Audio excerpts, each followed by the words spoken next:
In this video, I want to discuss the NPV profile. Um, Again, you should have learned about the NPV profile a little bit before, but basically the NPV profile is a graphical representation of the NPV of a project as a function of the cost of capital or the rate of return that you're using to calculate the NPV. Okay, so basically we put the cost of capital on the horizontal axis, we put the NPV on the vertical axis, and then we can just calculate the NPV for all of these different costs of capital, and then we can draw this out. Okay. Um, for projects with conventional cash flows mean one cash outflow or multiple cash outflows and then cash inflows. The NPV profile will be downward sloping. Okay, so I explain here what conventional cash flow is. Okay, so just to discuss it, I think it's a bit easier to do it with an example. So here you have a question.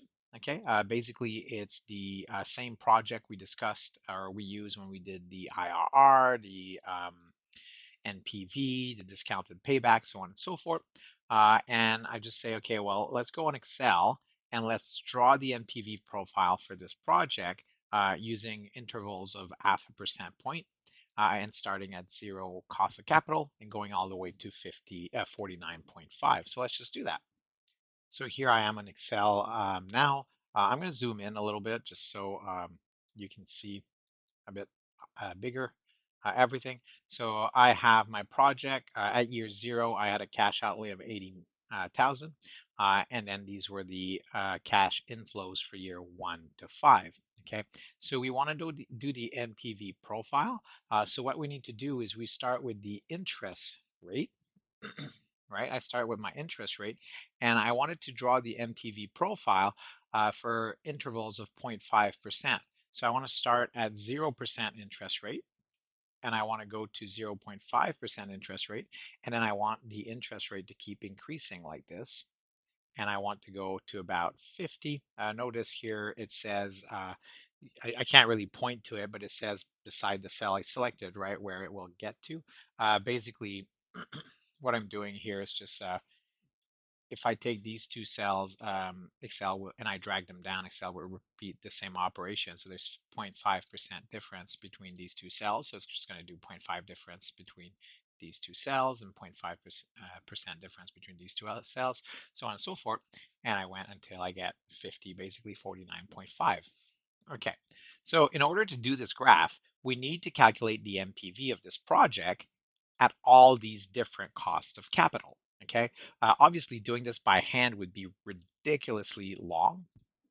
Um, so what I'm doing here is just using Excel because it goes a little bit faster. Okay, so what I want to do is I want to find the NPV of this project. Now there is a function in Excel that is called NPV, but unfortunately the function in Excel doesn't really, so it kind of starts, just takes a cash flow from year one and further. It doesn't include the cash flow in year zero. So you have to manually re-enter that cash flow at year zero, otherwise you're going to get a problem. So when I do equal, and then I type, so that tells Excel I'm in math mode, right? I'm going to do some math. I do equal and I start typing NPV, Excel will tell me, okay, the NPV is a function that you can see here returns the net present value of an investment based on a discount rate and a series of future payment. Notice that it does say future payment. So just the future payments, right? It's not the current one today.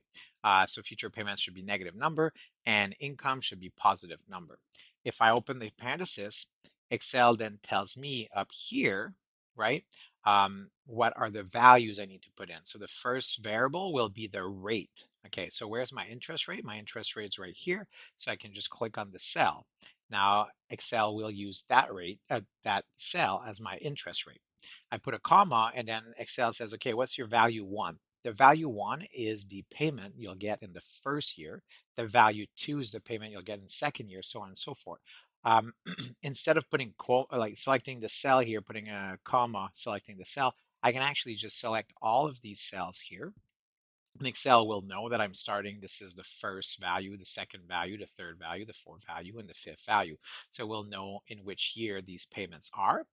And then I can just close the parenthesis and I can hit enter, and Excel will find the PV of all of these numbers at this interest rate here. When the interest rate is zero, it's basically just summing all of these numbers together. So you should probably try that, verify that this is actually 139,000. Okay. As I said, Excel exclude. So if you were to include this 80,000 negative here, the problem that Excel would do is it would move everything. It would assume that all those payments are starting at year one, right? So all of your basically your MPV here would be 1 year too early. So you can't do that, right? So you have to select the future payment, and then we need to just add that 80,000 negative by ourselves. So I will just add. I use a plus because this number's already been put as a negative number. So plus whatever is in this cell. And now if I take the sum of all these numbers here, it should give me 59,725. We can easily verify this. And by the way, this works because the interest rate right now is zero, right? So the PV is just the same as these payments. We can easily do that. There is a function in Excel. I can go in any cell, doesn't really matter. I can type equal and then type sum. This will take the sum of all the numbers I select. So we can verify that this function is actually working by just taking the sum of all these numbers here. Okay, and it gives me the same number. So I'm doing the right thing. Okay.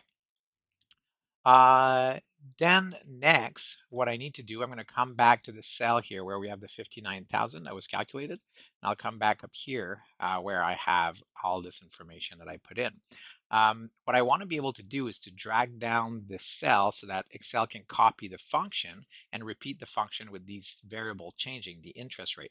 But I do not want these payments, these values, so these payments here and this payment here, I don't want these values to change. So what I can do is I can put a dollar sign in front of the row and in front of the the column and a row. And what's this going to do is it's going to lock these reference in place. So when I drag the cell around, these references, B2 will not change. It will always stay B2. B3 will always stay B3. And this F2 here, this interest rate, that one will change. As I drag down, it will move down one cell every time. And it's going to calculate different NPV at different interest rate. Um, I think you should have all done this in a different class a little bit. I'm not sure how much you've done. So if there's any concern, just make sure to reach out and I can make a video more specifically on how to use Excel for like these kind of calculations. I was assuming you have some experience and like you would be pretty familiar with all of this. Okay, so I'll just hit enter. That's calculating my MPV. If I want to do it with different interest rates, so I could just drag down like this.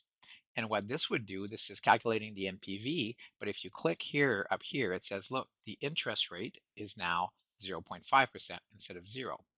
The cash flow you're using are now these cash flows here. So those are the right cash flow. That's the right interest rate. Okay, that's just a quick way to verify that everything was correct. You don't need to drag this all the way down. If you have a column here with numbers, if you just click on the bottom right of this cell here, any of these cells basically, it's just going to drag down that equation until we reach the last point here. So let's say I go here and I just double click. Oops. Okay, it's not any of those cells. You have to take the bottom one, the lowest one. But if I go here and I double click, it's just going to basically drag it down all the way to the end. So now what we did is we just calculated the MPV at an interest rate of 0%. We calculated the MPV at an interest rate of 0.5%. We calculated the MPV at an interest rate of 1%. And if you take any of these and go verify what the reference are, we're calculating the MPV, right? It says we're calculating the MPV at a rate of F16. So in F16, we have 7%. So this cell is calculating the MPV at an interest rate of 7% for these cash flows here, okay? Which is exactly what we wanted to do. Okay, so this is uh, all the information we need to use in order to be able to make the graph. So if you remember correctly, the NPV profile is not like a table of these numbers, it's a graph, right? So now we need to change this into a graph. And some people are pretty picky about different type of graphs.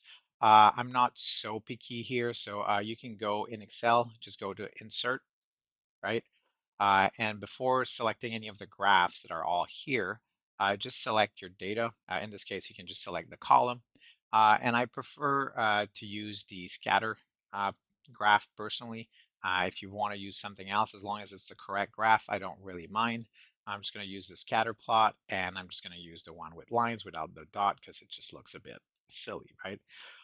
So I'm just going to use this one, and then it tells me what did it use to make the graph. Um, and then I have my NPV profile here. Now, this is not a stat class. This is not a class about data visualization. So I'm not going to talk about like changing the label or the title for your graph, making sure your labels are labeled and everything. So I'm not going to talk too much about how like to make this graph maybe look a bit nicer. You should have done that in a stat class, for example, um, and not just nicer, but also clearer, right? To make it clear, readable. So I'm not going to cover that, but this is how we make an NPV profile. I may ask you to do this, um, but ultimately, right, I want you to understand what it is, and I think doing it once with you kind of allows you to see how it's done. Obviously, you should try to do this by yourself using either this project or a different project. Just put numbers, right, for the cash flows here. That makes a bit of sense, and then draw the NPV profile.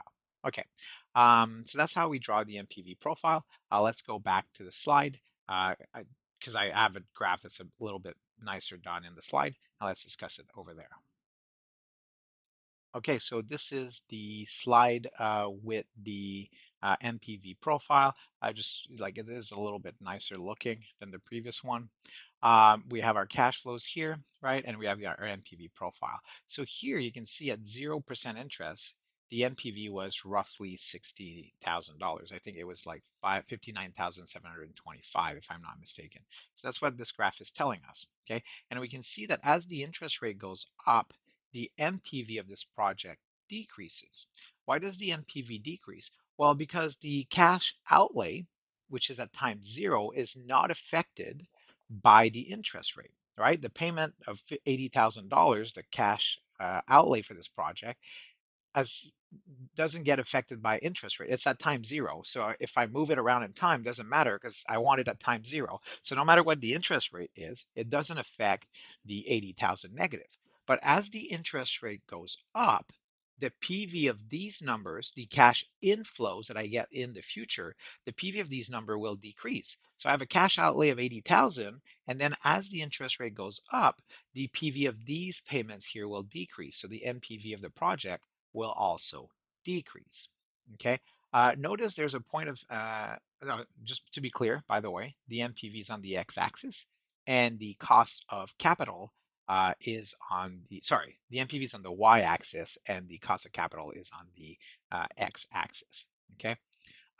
Notice that there's some point of interest here also. This is what I was going to say earlier. The IRR here is when the NPV is zero. So you can see that when the cost of capital is around 22.5, now I don't remember what the exact IRR was, but we did calculate it for this project earlier, then the NPV is zero.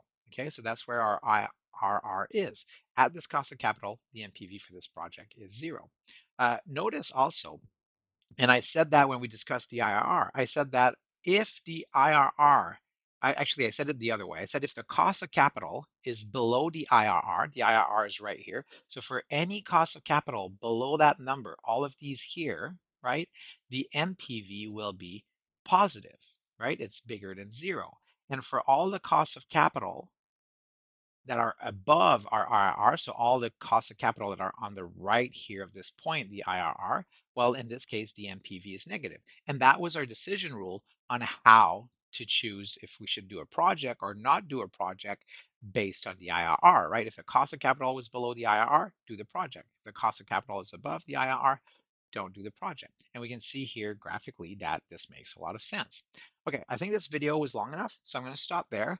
And then we'll discuss why this NPV profile is useful. Basically, we'll discuss how this NPV profile helps us basically understand some of the problem with the IRR.